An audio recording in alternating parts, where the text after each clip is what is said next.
नमस्कार, मी आहे विजया आणि विजयाज रेसिपीमध्ये तुमचं स्वागत आहे. आज आपण बनवणार आहोत गव्हाच्या कापण्या.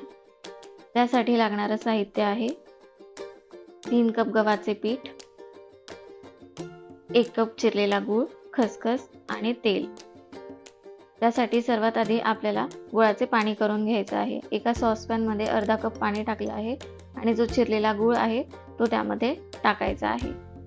हे मिश्रण व्यवस्थित मिक्स करून घ्यायचं आहे. गूळ आपल्याला पाण्यामध्ये विरघळवून घ्यायचा आहे. त्यासाठी बारीक गॅसवर व्यवस्थित मिक्स करत राहायचं आहे. गूळ व्यवस्थित विरघळला की गॅस बंद करून द्यायचा आहे आणि हे जे गुळाचे पाणी आहे ते थंड करून घ्यायचे आहे. गूळ व्यवस्थित वितळला आहे, तो आता आपण थंड करून घेऊया. त्यानंतर आपल्याला पीठ मळून घ्यायचं आहे. त्यासाठी मी मोहन म्हणून त्याच्यामध्ये तेल टाकते आहे आणि तेल आणि पीठ व्यवस्थित मिक्स करून घ्यायचं आहे. ते अशा पद्धतीने मिक्स करायचं की त्याची अशा पद्धतीने मूठ वाळली गेली पाहिजे. आता त्यामध्ये आपल्याला थोडंसं मीठ टाकायचं आहे. कुठल्याही गोड पदार्थामध्ये थोडंसं मीठ टाकलं की त्याची चव अजून वाढते, म्हणून आपण त्यामध्ये अर्धा चमचा मीठ टाकलं आहे. आता त्यामध्ये आपण जे गुळाचं पाणी केलं आहे ते मिक्स करून व्यवस्थित पीठ मळून घेऊया. आता हा गोळा थोडासा कडक मळला आहे, ज्यामुळे कापण्या खूप खुसखुशीत होतात. आता ते व्यवस्थित आपल्याला चोळून घ्यायचं आहे आणि त्याच्या लाट्या करून घ्यायच्या आहे. मी एक लाटी घेतली आहे आणि त्याची पोळी लाटून घेणार आहे. आषाढ महिन्यामध्ये बदलत्या वातावरणाचा आपल्याला त्रास होऊ नये म्हणून आपण तळणीचे पदार्थ करत असतो. आता मी ही पोळी व्यवस्थित लाटून घेत आहे.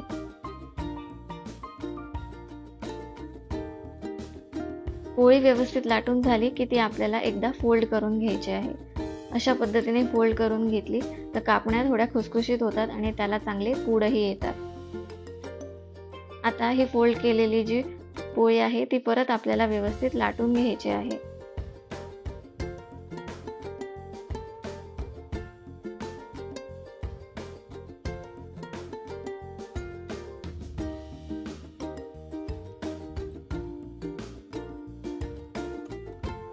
पोळी व्यवस्थित मोठी झाली की आपण त्याच्यावर खसखस टाकून घेणार आहोत. आता ही खसखस तळताना बाहेर निघू नये म्हणून त्याला परत व्यवस्थित लाटून घ्यायचं आहे.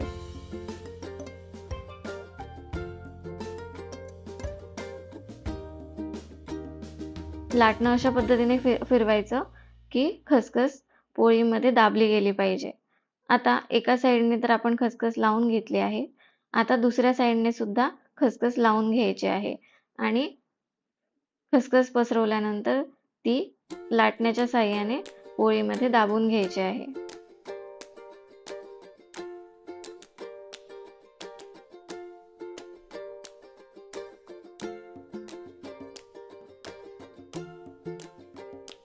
अशा पद्धतीने आपल्याला पोळी लाटून घ्यायची आहे. आता पोळी लाटून झाली आहे.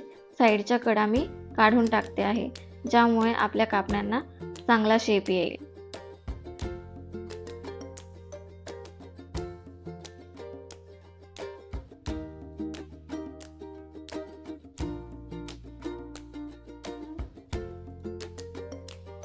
आता शंकरपाळे जसे कापतो त्यानुसार आपल्याला कापण्या कापून घ्यायच्या आहे. तुम्ही तुमच्या आवडीनुसार कापण्यांना आकार देऊ शकता.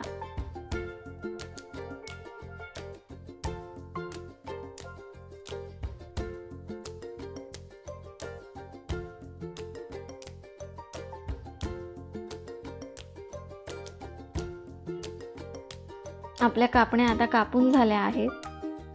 आता त्या आपल्याला तळून घ्यायच्या आहेत. बघा किती छान शेप आला आहे. आता या कापण्या आपण तळून घेऊया. त्यासाठी मी एका कढईमध्ये तेल टाकते आहे.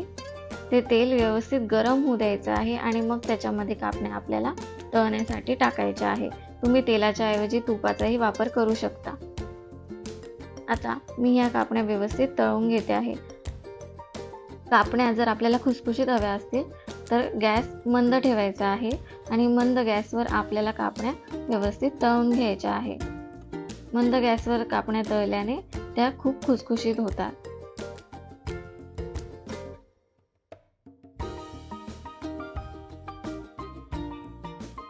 बघा किती छान रंग आला आहे. आता ह्या कापण्या आपल्याला काढून घ्यायच्या आहे आणि थंड होण्यासाठी एका प्लेटमध्ये काढून घ्यायच्या आहे.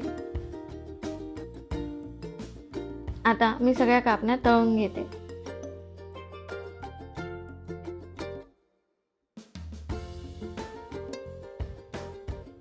बघा सगळ्या कापण्या तळून झाल्या आहेत. किती छान दिसत आहेत. बघा किती खुसखुशीत झाले आहे. जर तुम्हाला आवडल्या असतील तर घरी नक्की करून बघा. व्हिडिओ आवडला असेल तर लाईक करा, शेअर करा आणि सबस्क्राईब करा.